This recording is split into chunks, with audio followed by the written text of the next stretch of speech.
On this episode of the Best of Bias podcast, you got me, of course, talking some pop culture.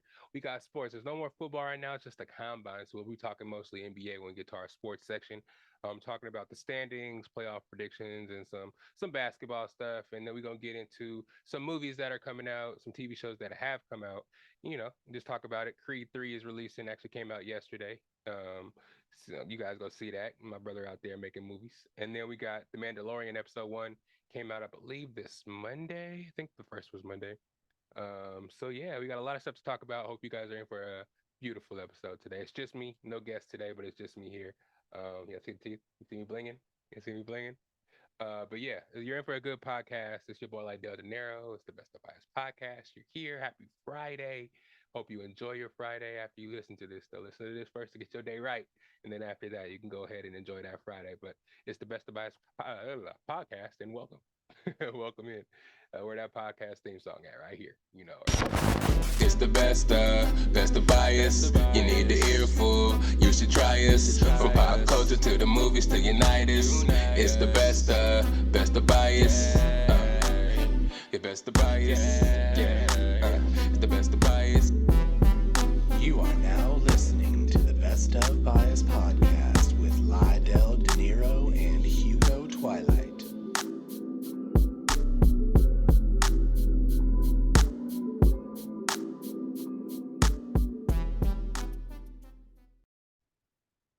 All right, welcome in, welcome in, welcome in.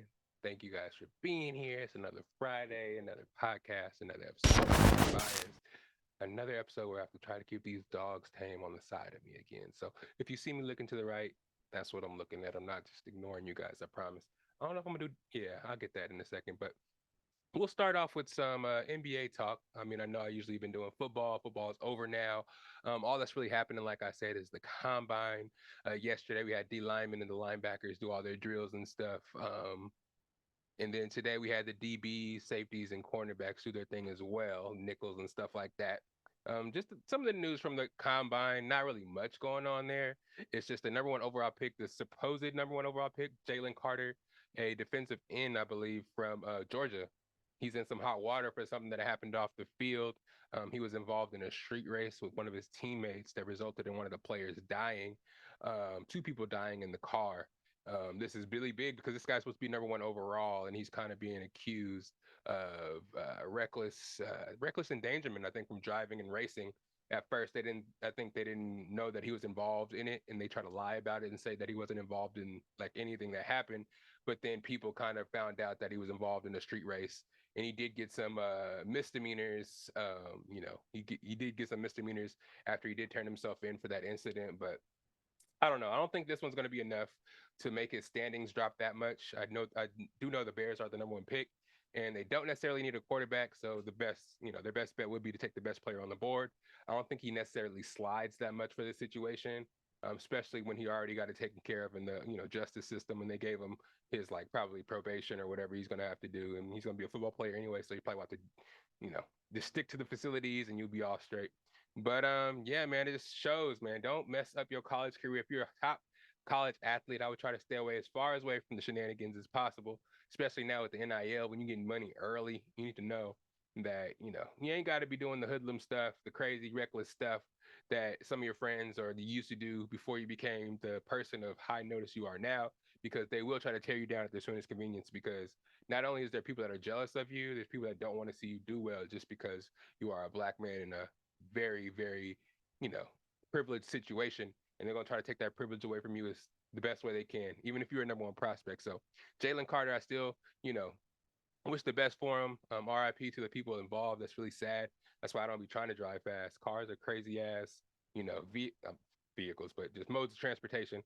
Anything could happen. It's just a big ass piece of metal that you're driving. So driving hella fast and crazy when there's other people's lives in danger has always been crazy to me. But yeah, that's all that's really happening in NFL. So that's why I kind of wanted to talk about NBA today.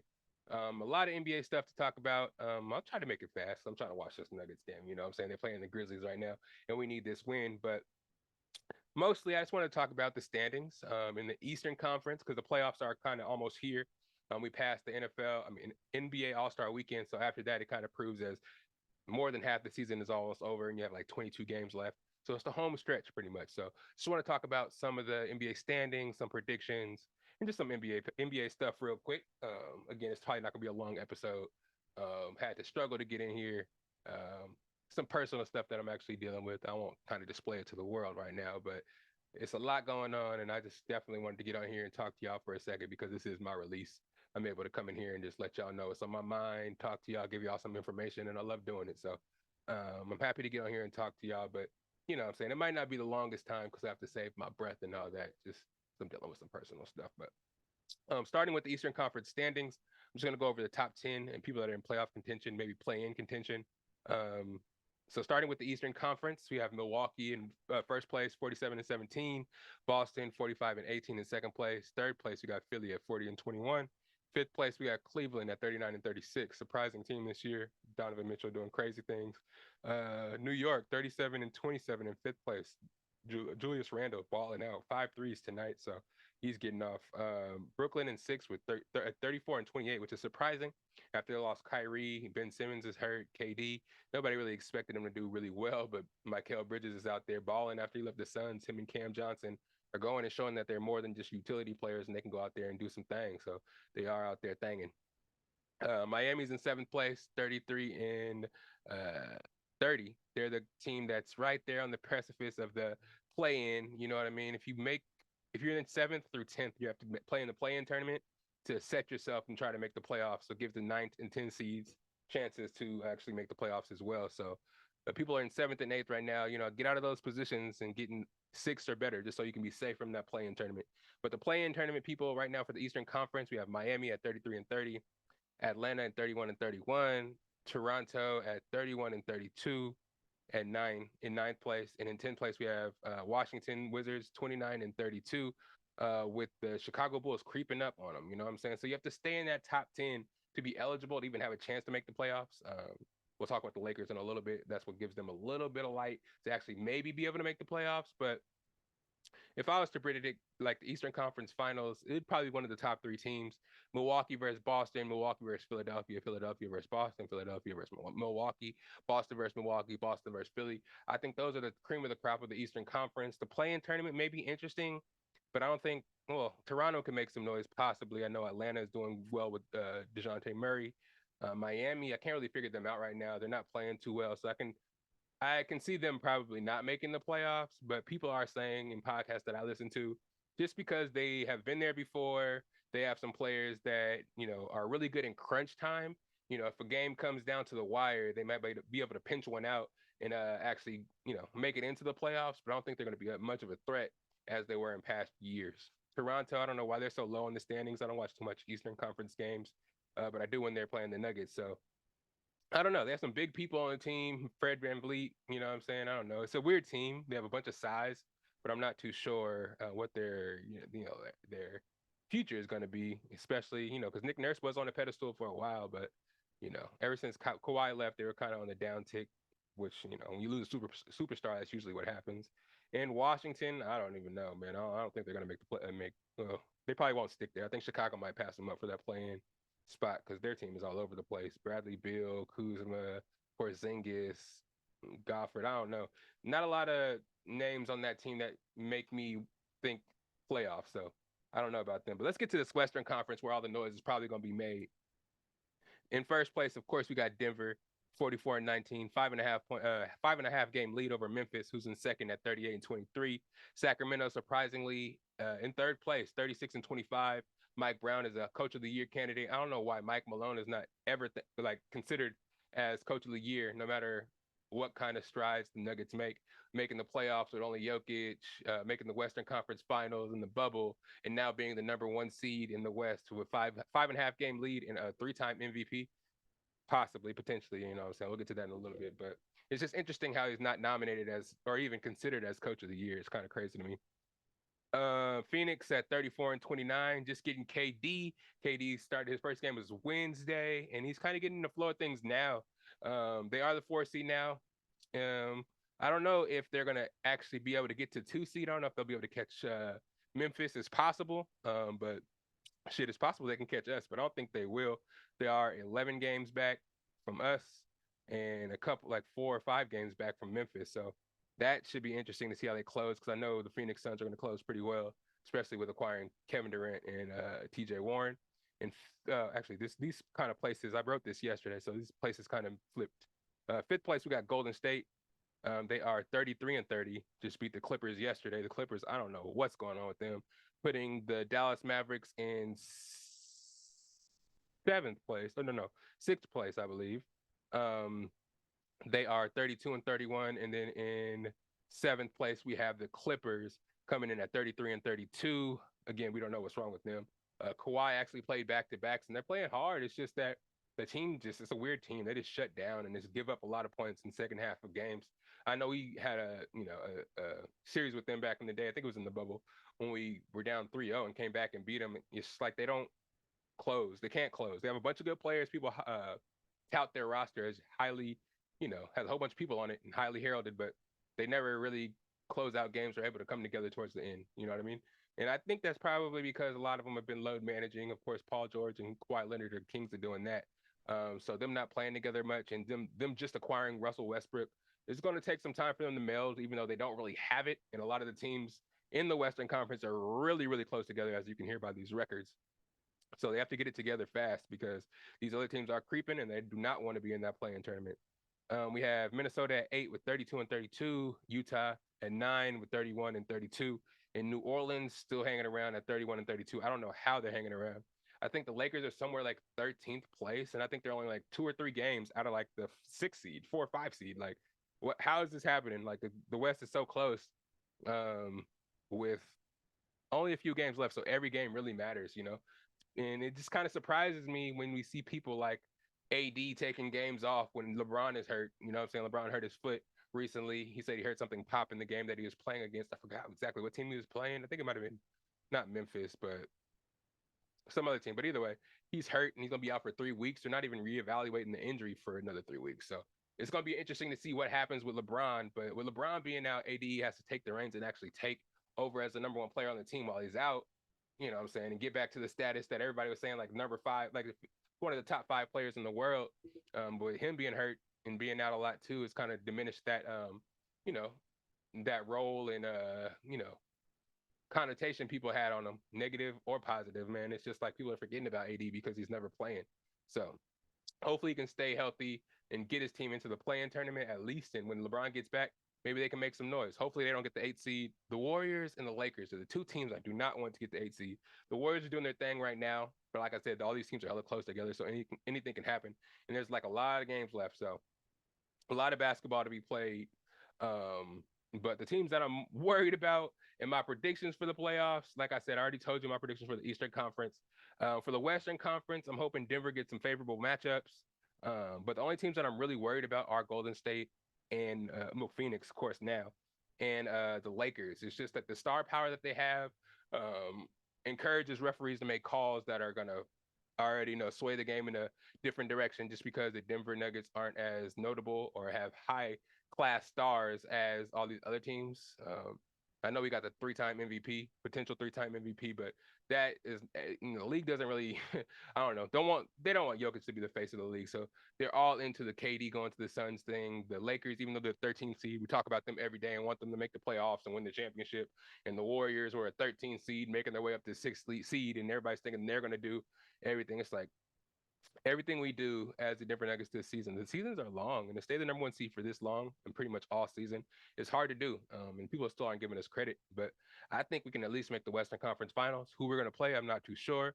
But I mean, in all reality, I would think it would be the Suns, unless the Clippers kind of just get better and just because player wise, they have some good players to be able to make a playoff run. They're pretty deep over there on the Clippers side.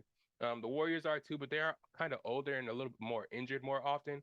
And I mean, the Suns are injured too and old as far as KD is not super old, but he's up in his 30s. And so is Chris Paul, of course. He's like 38. So if they don't stay healthy, we don't know if they're going to actually be able to make a big playoff run either. So it's all kind of up in the air. But I'm excited for the Nuggets to be doing well and, have us to have even potential to make it to the Western Conference Finals, the championship, Jokic winning MVP, us being 1 seed. All of it is still cool, but I guess just to pay it all off and actually get the recognition that we want, we have to finish it off by winning the championship, and that's okay. I mean, it is hard to do. Winning the championship is hard to do, and being good and not winning the championship shouldn't necessarily specify you as not a good team. But until you win that chip, nobody's going to give you the credit. And I understand it. And I understand it. Now, hoping that this year can be that year. If not this year, we're up there now. So I'm hoping we can just keep this, this upper echelon play for a while and just become the team that people know as being good instead of just trying to be a flash in the pan team this year that people think we are. And then people trying to make up stuff about Jokic, which I'll get into in a little bit. Let's talk about this other stuff first. But KD, his first couple games with the Suns, he's doing well, man. He's a bucket. Mid range, he's always going to make his shots. He is the king of the mid range shot. Pretty much 7 foot and can shoot threes like nothing. So once he gets more ingratiated with the team, his legs gets better. His knee gets better. It's probably healed now, but it's like once he gets in full motion with the team, we'll start seeing him scoring these 30 and 40 point games like everybody else. It's impressive. Him and Devin Booker together, Ayton, Chris Paul, and I don't know who else they got that's actually going to do something for him. But those four, in general, their starting lineup is pretty good and can match up with a lot of the best teams in the NBA starting lineups. But after they go out, we're going to see what happens. Um, yeah, and there's always been a lot of gripe about load management nowadays. Let me just get into this topic real quick before I go out of that and talk a little bit about John Morant. But load management, sometimes, I don't know. It is kind of a weird topic because sometimes players are really hurt and they need to sit out, but then sometimes players are just making up injuries just to sit out. And I kind of see it from the fans' perspective. Yeah, we want to see that player play. We want to see when this player comes in town, we want to see him play against our hometown team or a team that's in town that we want to see, something like that. You know what I mean? But for the player side of it, I get it. I mean, if you're hurt and you can't play, you can't play. But I mean, I would try to, I don't know, because it's a lot of incentives that go into it. Because if you're a player that's injured and you go in there and try to play and you don't hit your numbers, then it's like, fuck, you're fucking up your averages. But if you don't play, that kind of messes up your averages as well. But I don't know. I'm not really gonna go into it like Chuck goes into it. Charles Barkley was kind of going in on players, kind of going in on KD for not being a leader. That's a whole other subject. He's always been on KD's head, but the load management thing, it's an interesting topic, man. It's a very, very, very, very interesting topic. I'm hearing now that people, or not people, the NFLPA and the league might put in incentives in the contract to make it say like, oh, if you play a certain amount of games, you get this certain amount of money, or you have to play this certain amount of games to get your money or something like that, because it is kind of crazy, man, to see people sitting out for a long time with like a sore back, miss 5 games with a sore back, or just don't play trying to save yourself for the playoffs when, just because your team is hella good and you can get away with the superstar not playing to get a couple of games under, notched under your belt, and you just play your good players when you want to play them strategically. It's kind of fucked up for the fans, excuse my language. But as far as the players go, I feel it. You got to protect your body and you want to be able to play for a long time. But I do see where the fans and people, the old heads, are getting mad because you're making all this money and and you like 30 millions and millions of dollars, and for you not to be able to take care of your body enough to play night to night. 82 games in the season. I think they might have shortened it. But yeah, I don't know, man. I'm not a hooper. I don't have the aching knees like these tall ass dudes be having, and there's a lot that goes into it. So I can't blame them 100%, but I do feel where the fans are coming from as a fan. If I was to go to like a Warriors game out here in the Bay and then Jokic against the Nuggets and then Jokic and Jamal Murray or MPJ or none of the stars are playing, I'm just sitting here watching our backups get blown out. Yeah, it would be kind of a shitty feeling, especially with the fans there just gonna be talking shit like the stars are playing. It's a lot. It's a lot. But hopefully we can get something, you know, changed a little bit. Cause I'm off, like I said, I'm all for the players being healthy and playing to their optimum ability. But it's like at the same time when it's hurting TV watching, you have 2 teams on TV, they ain't got no stars on national TV. It's like you're losing money there and you're losing eyes on the NBA. So we want to be able to, it's not always about the bottom dollar, and player health should be on the forefront because they are the product and they are what we're watching out there to make your money. But at the same time, when, again, a little kid comes hours, what I'm saying, on a school night to watch LeBron play against his local Utah Jazz, and then LeBron doesn't play. I can see how that little kid could be hella disappointed. I can see how that parent is super mad about spending all that money to see LeBron James playing LeBron James prices and LeBron James ain't playing. I can see it. I can see all of it. So yeah, load management is kind of crazy, and I don't think it'll ever be changed. But Let's talk about something a little bit more serious, man. John Morant. He's been in the news a lot, of course, because he's a baller. He's a superstar basketball player. Got his own shoe recently. Everybody loves him for his dunks, his explosiveness. He's a really good player, up and coming star. But off the court, he has a lot of shit going on that he needs to clean up. Stories and stories and stories keep coming out about John Morant trying to be a thug, threatening people with guns, beating up people. You know what I'm saying? It's just a lot of stuff off court. Me personally, I thought it was like a one-off thing, somebody just blowing a story out of proportion. But when you hear about him playing at his own home with a 17-year-old local basketball star, and they get into a fight, and then he goes into his house and pulls a gun on him, and then the 17-year-old goes and tells, you know what I'm saying? And you get into trouble with the cops and the police because of this, and then you and your friends get in fights with, well, you get in an argument with a player from the Pacers in the game. Then after the game, you go with your friends to point a infrared beam, a little laser at the team's trainers in the bus to scare them off. It's just wild. And then the story about the security guard in the mall that you threatened, and he told the police too. Like one time, okay, maybe it could be a lie. Second time, maybe they're exaggerating, just trying to pile on. But three times that are solid stories, man. I'm not gonna spend too long on this because I'm not in your shoes. I am not a millionaire, multi-millionaire with my own shoe and stuff like that. But common sense would kind of tell you, chill out a little bit, hire real security guards so you ain't gotta have dudes that are itchy trigger fingers if they're shooters anyway. We don't want them to shoot nobody and be connected with you and take you down because again, that's what the people want. That see you, a young black man out there getting it and on the rise. They want to take that privilege away. And don't give them a reason to, Ja. You out there balling, doing your thing, number 2 seed in the West right now, trying to make a run for the championship for the playoffs. So you don't want to cost your team by being suspended for no bullshit. And also, you don't want to get killed in these streets over some bullshit. We've seen a whole bunch of our young stars, especially African American, get taken by gun violence and stupid stuff that happens in the streets. So for you to actually want to be and live that life, being an NBA superstar, multi-hundred millionaire, trying to go out there and be a thug and potentially get put in jail or even killed, that's wild, man. I think you need to calm down just a little bit. I mean, I like Ja. He's not my ultimate favorite player because, there are kind of a little bit rivals Grizzlies, especially this year being the number 2 seed trying to catch us all year. I just don't want to see nothing happen to the young guy, man, because he's the next upcoming Derrick Rose AI, man. And my homie Damo, I mean, he was on here last time. He's a big fan of John Morant. There's a lot of young people looking up to him as well, man. Don't try to be what you look up to, Ja, or if you look up to the thugs out there in Memphis, I get it, but just do it for the younger generation that is looking up to you and hoping to see you do great, win championships, and buy your shoes. You want to still have those shoes. They already took it away from one star. Don't make them take it away from you too, man. I'm not hating right now. I'm just trying to give some advice and just chill out, Ja. Come on, brother.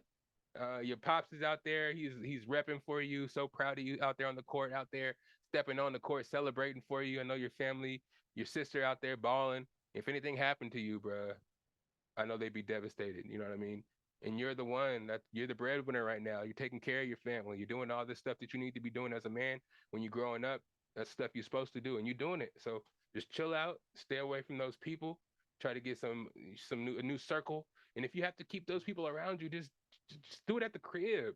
Don't go out with them as security guards. Don't go out with them trying to threaten and beat up people.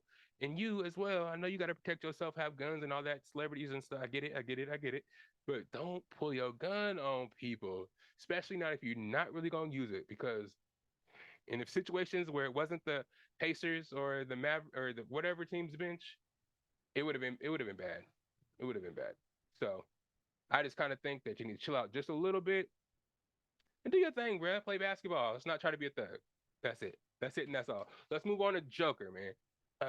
The hate for my boy is getting kind of crazy, yo. Chill out. I know y'all tired of him winning MVP, but it's like he's good. What do you want him to? You see that back there? You see it? You see it? MVP? You see him? Um, this whole narrative that Kendrick Perkins and everybody's trying to make up how he's stat padding just because he's averaging a triple double. It's like the stats don't lie, bro. And then Kendrick Perkins goes over there and says that they're only voting for him to win MVP because he's white. Like I don't know. The hate is kind of crazy, and I just really hope that we do very well this year, just for him to solidify that if he wins MVP this year and joins the exclusive group of I think it's Wilt Chamberlain, Larry Bird, and I want to say Magic Johnson, but I'm not too sure if it's Magic Johnson. But people winning the MVP three times in a row. Um, it's an exclusive club, and Jokic doesn't care about none of it. He's from Serbia. He cares about racing his horses. He cares about nothing related to this drama in basketball. He don't care about MVPs. He don't care about triple doubles. He wants to win the game and win the championship to solidify himself as the greats. He got one of the greats. He already got the money he needed. He got the supermax this year, $256 million for 5 years. After I think already signing one contract, so he has plenty of money. He's not worried about nothing all these other players are worried about. Joel Embiid hating on him every second he gets. Every time he plays Jokic, he plays it like it's the championship. Kendrick Perkins hating every day on First Take. I mean, I liked him being on First Take in the beginning, but all this hatred that he has for Jokic, excuse me, dang, Jokic just for him being good. This is crazy. Joel Embiid is good. We get it. Everybody, I get it. Believe me, Joel Embiid is good. But people don't think he's as good as Jokic. He can score better than Jokic. I get it. But Jokic can do other things that help his team win. He doesn't shoot the ball 70 times and go to the free throw line 800 times like Joel Embiid does. He actually plays basketball. He takes his shots when he needs to take them. He has a great field goal percentage. He passes the ball, obviously. He is already got 100 triple doubles as a player. He's only 28 years old. A lot of time to go. I think he's already second in triple doubles as a center. You know what I'm saying? He's balling. And you know what I'm saying? All these accolades cannot be taken away from him. And just because he's white, just because he's unathletic and not as, I wouldn't say unathletic, not as bouncy as a lot of these superstars are in the league, don't be dunking it from the free throw line, shooting super 3-pointers. He just plays the game the right way and it results in wins. We've seen the progressive elevation of his game, and the teams that he's been playing on. He's played in the Western Conference Finals. He's played in the playoffs without any of his star players. Like he's done everything. He's people's mad because like, oh, he can't make it out of the first round. We made it out of the first round plenty of times. I think we made it out of the first round last year. Um, we played, I think, may have been Portland first round, and then second round we played the Warriors and lost. And the year before that, we lost to the Suns. I think that was the first round. I don't know exactly. I don't really have a pure memory of it, but they did beat us. I think it was in five. May have gotten swept. I'm not too sure, but I think that was the year we had injured people as well. It's like, okay, this year we have a fair shot of actually winning the championship. We have a full squad. Added to the deficiencies we actually had: shooters, defenders. Got Reggie Jackson, Thomas Bryant, solidify our backup big and a backup point guard after we traded Bones Highland. I think Jokic has what he needs to, potentially win a championship. So that's why I'm trying to get through this kind of fast, so I can go watch that Memphis and Nuggets game and see how they actually turn out. Because it's gonna be a great game. Because last time Memphis smacked us with all our players. Um, but yeah, we're on the verge of having a back to back against them, and I believe the Clippers or some bullshit like that. So some games we don't take as seriously as we should, but I think this one at home. Last game we were in Memphis, you know what I mean? So this game we're at home, so I think we're gonna get some payback. I think it's gonna be good, man. Stop hating on Jokic. I don't know why people hate him. He don't say nothing to nobody. He don't do nothing to nobody. He don't care about none of the accolades. Everybody just gives it to him. So you know what I mean? Like, don't hate on them. Hate on everybody that's giving it to him. You know what I'm saying? But if you want to hate, just keep on hating because you're gonna keep on seeing them shine. So that's what I gotta say about that. Creed 3 in theaters, came out yesterday, Thursday for the early people. Today is Friday. Hope you're going to go see it today. Check that movie out. You know what I'm saying? My brother Michael B. Jordan, his first directorial debut, first sports movie filmed with IMAX cameras.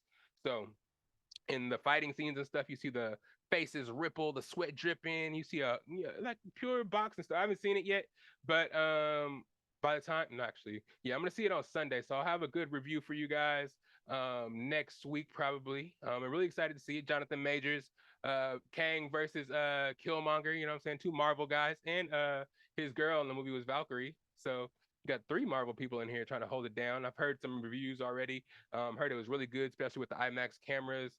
The drama was good. Jonathan Majors, of course, was good. People are saying this is Michael B. Jordan's best film. So I'm really interested to see it. There's been a lot of promotion for the movie. So I'm kind of tired of seeing the commercials. So it's time for me to go actually go see the movie so I can see what's hopefully I ain't seen the whole movie in the previews like they usually do. Put all the good stuff in the previews and just have you watch it. I was like, oh, I've seen this. I've seen this. It kind of let you know the pacing of the movie. It's like, okay, I haven't seen this part yet, so you know it's still to come. So I know how much longer in the movie I still got. You know what I'm saying? I'm happy they didn't do too much of showing them fighting so we don't get spoiled on who wins. I'm sure Creed probably wins. It's not too much of a secret. But I'm excited to see that. I'm excited to see that. There's a lot of shit going on in the media right now about Michael B. Jordan's interview at his premiere. L'Oreal, if you don't know L'Oreal, she's from the Bully and the Beast podcast. I listened to that because Charlemagne's homie Wax is actually in that podcast. So I check it out from time to time to see what Wax is talking about. I haven't seen Wax on Flagrant 2 or Brilliant Idiots in a while. I wonder why, but yeah, they be saying some wild shit. And I remember her actually mentioning in one podcast that she didn't like Stilo Brim. And she called Stilo Brim a bitch and a whole bunch of shit like that. For some reason, not liking him. Um, and now it kind of makes sense because I guess they went to the same high school. Him, her, and Michael B. Jordan.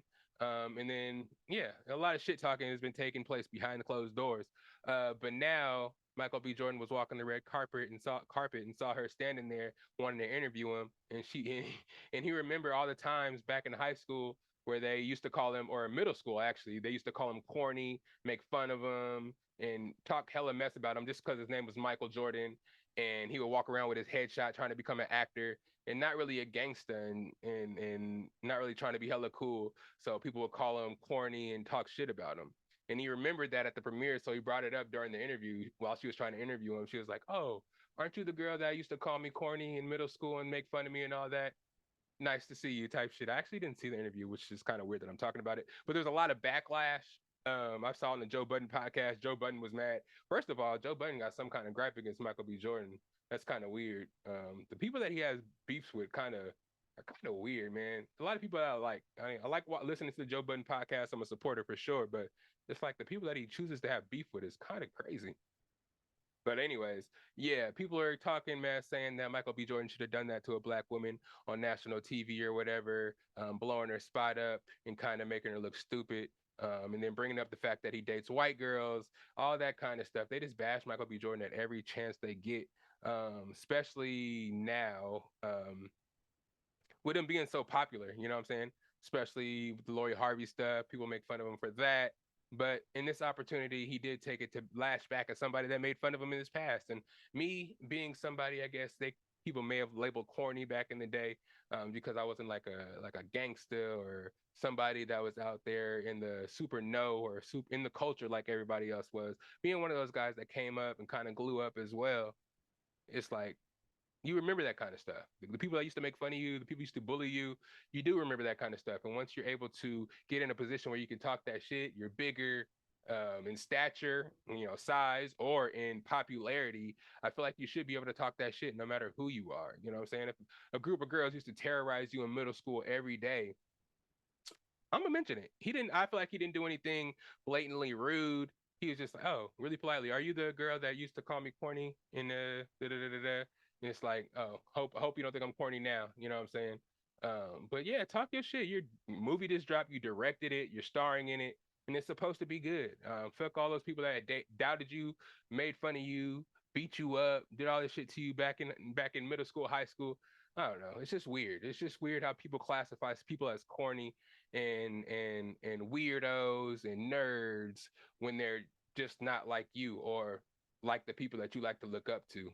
And it's weird because once it does make that full circle change, and the corny people are the people that everybody likes, who is Michael B. Jordan.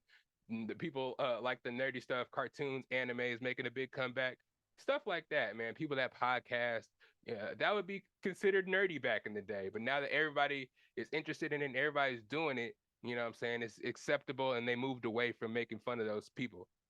But we do remember those times you guys were talking shit. You know what I'm saying? So we're gonna take this opportunity, especially at my premiere, where I have an opportunity and you're trying to interview me after talking all this shit about me and my boy Stilo Brim. You because him and Stilo Brim are like best friends. So for him to talk shit on public platforms about him as well, I feel like it gave him a lot of fuel to kind of go on And Michael B. Jordan's really professional. I feel like so. I feel like he was able to get that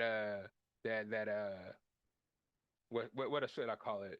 That hate, that reciprocated hate off very politely, and he knew how to keep it going and keep it moving without making a big fret about it. But me personally, I think it made L'Oreal go viral for this week. Just for her being in the situation in general. Her podcast is hella big. What I'm saying, I'm not saying that she's not known at all, but I'm just saying like her being mentioned in the same sentence as Michael B. Jordan for something like this, I think will get her a cool little couple weeks of look at L'Oreal. Can't believe this happened to her. And obviously, it started some drama. Joe Budden was talking about it, posted on Instagram about all the backlash he was probably getting on Twitter about the shit that he was saying. It was just kind of weird. It's kind of like rooted in hate. I wish I knew why he didn't really like him. I guess I was listening to the Joe Budden podcast long enough because they're in like episode 600 or some shit like that. Um, and I definitely haven't heard it all. So hope maybe something happened back in the day that he hella hated him for, and that's the hate coming out. And it's a really big podcast, Joe Budden and them. So every chance he gets, he kind of goes hard on Michael B. Jordan. But you know, that's my brother. So I'm gonna keep on. I'm gonna keep on repping for my guy. I'm gonna go check out the movie on Sunday. So I think you guys should too. Creed 3 in your theaters now. Theater near you. Go check it out. Lastly here, Mandalorian returned. Mandalorian returned. How'd you guys feel about it, yo? How'd you guys feel about it? Season 3, episode 1. Me personally, I was kind of thrown off. It was 37 minutes. I expected the premiere to be at least an hour. You know how that goes. At least an hour. Um, and it kind of just got right into shit. Like I don't know what was going on at first. I expected it to start off with Mando, but it started off with a big ass Mandalorian, like a whole bunch of Mandalorians fighting a big ass crocodile turtle monster that jumped out the water. That shit was epic. I'm not gonna lie to you, it was very, very, very, very epic. But for the fact that that it just kind of jumped into it and didn't really explain what was going on, where they were, why they were fighting there, it was just kind of weird. But to see Mando come through in the spaceship, spoiler alert. I'm sorry. You already know what it is. When I do these reviews, I'm gonna spoil it. So if you guys don't want to hear about it, check out the theme song. Thank you for coming. But we're gonna get into it a little bit more. But spoiler alert, spoiler alert. And then Mando comes with Grogu in the ship and blows up the big thing. I don't know what they were trying to do anyways. They were shooting it with regular lasers. That obviously wasn't gonna work. And they tried to latch onto it and wrap it up. That's a big ass alligator roll. Your ass is under the water, stuck on its neck. You're gonna drown.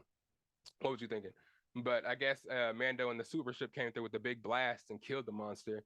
But yeah, they stay out of that water if there's big shit like that in there commonly. That's kind of crazy. But it is cool to see Mando back coming there being badass in the first scene.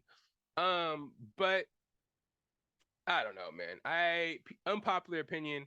I love the Mandalorian. I love Dan Djarin, or whatever and Grogu and everybody.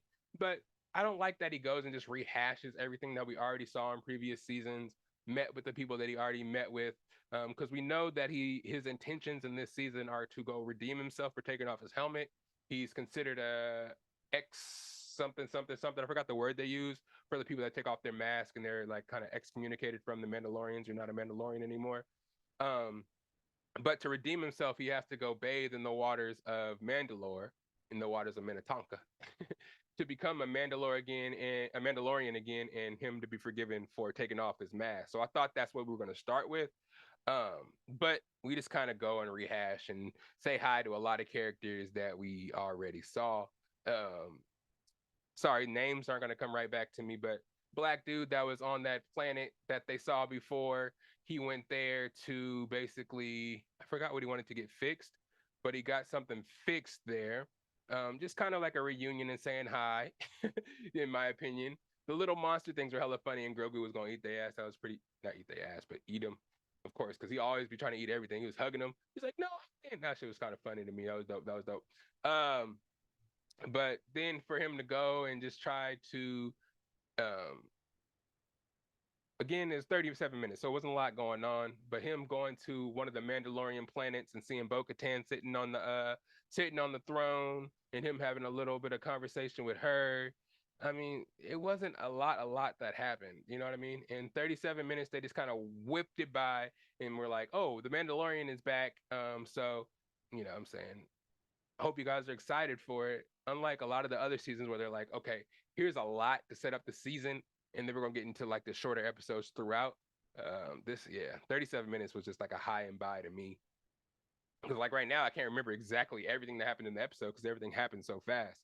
But I am excited for the season. I'm excited to see different Mandalorians. We saw a whole bunch at the beginning of this episode. I'm excited to see all kinds of different, Star Wars creatures and stuff. Star Wars was the originator of that, showing the different species and all that kind of shit. Me seeing all these movies now, Ant-Man, Avatar, all this other stuff that's kind of trying to bite off their creature creation and do all their copy off their landmark stuff. It's interesting.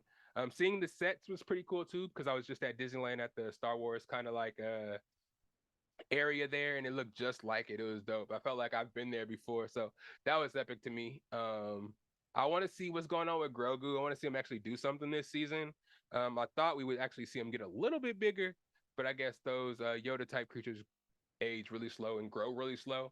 Um, but it is dope how he just glides around everywhere and he can help Mando whenever he gets in super trouble because he has the Force.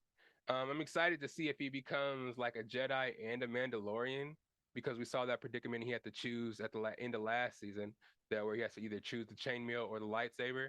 You know what I mean? So I want to see what happens in this instance because he's probably going to be one of the first Jedi Mandalorians, which is probably going to be pretty dope to see. So I hope that develops throughout the season.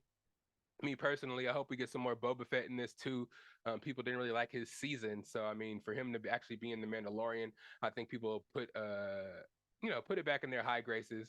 I know they had to put episodes of the Mandalorian in the Boba Fett show for us to actually enjoy it, but maybe he can just be in some cameos in this. We see Fennec Shan, we see some Ahsoka because her TV show is coming out, so I'm excited to see that. I'm definitely excited for the Ahsoka show, but Mando, I'm really excited to see what he gets going. That minefield scene was pretty dope.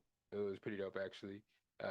That boy's ship goes when he's running away from people, he'd be out. Actually, it was asteroids. I'm thinking of a different movie. I'm thinking of Guardians of the Galaxy when he's trying to navigate through the minefield.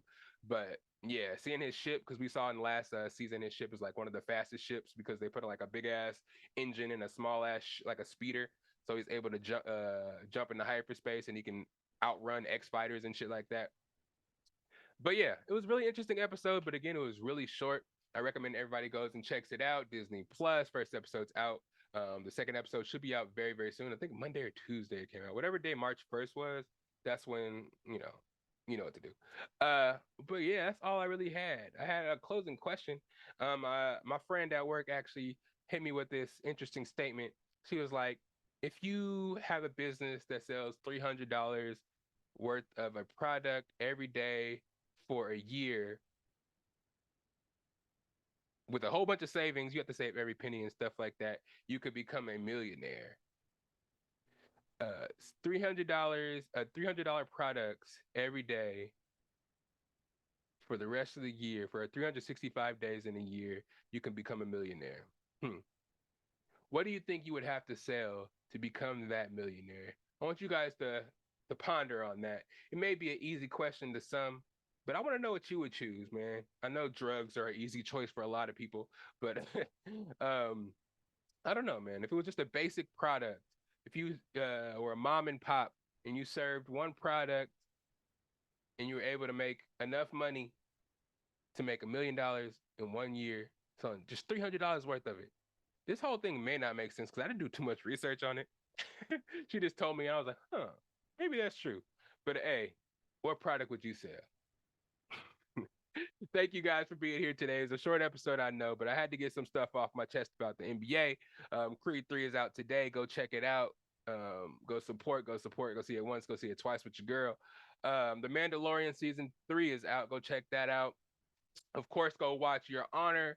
I'm gonna go on a rampage of shows to watch right now. Your Honor, BMF, Snowfall just dropped. Snowfall season 6, I think, is out right now, and there's about 3 episodes out now. So go check that out. Snowfall just dropped.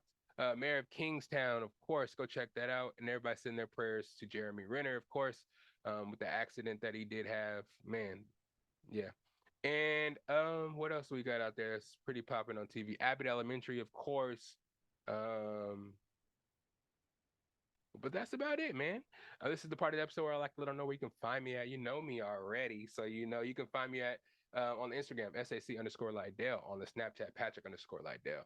If you're looking for anything podcast related, just type in the Best of Bias podcast, and you'll check out the website by typing in the Best of Bias podcast, thebestofbias.com actually, and then on the YouTube is the Best of Bias podcast. You'll see Growly. You know what I'm saying? Sitting there, click on him. I got 100 and something videos on there of all the episodes. If you're not an audio listener, if you rather go ahead and get it done on the YouTubes, the YouTube episodes come out a little bit later than the actual audio. So you have to wait a little bit if you want to watch it on the YouTubes. But anywhere you listen to your favorite podcast, at Apple Podcasts, Spotify, Google Play, Anchor, and of course the YouTubes, you can find it all there. The audio obviously comes out first. If you guys have been here for a while, you know that. And then we get an AKA cooks the video up for us, and then we put it out a couple of days later. Go like, subscribe, tell your friends about it. Hit that bell so you get the notifications when the episodes do drop. We drop clips on there as well. If you don't want to listen to the whole episode, if there's like points of interest you want to listen to, we get that on there.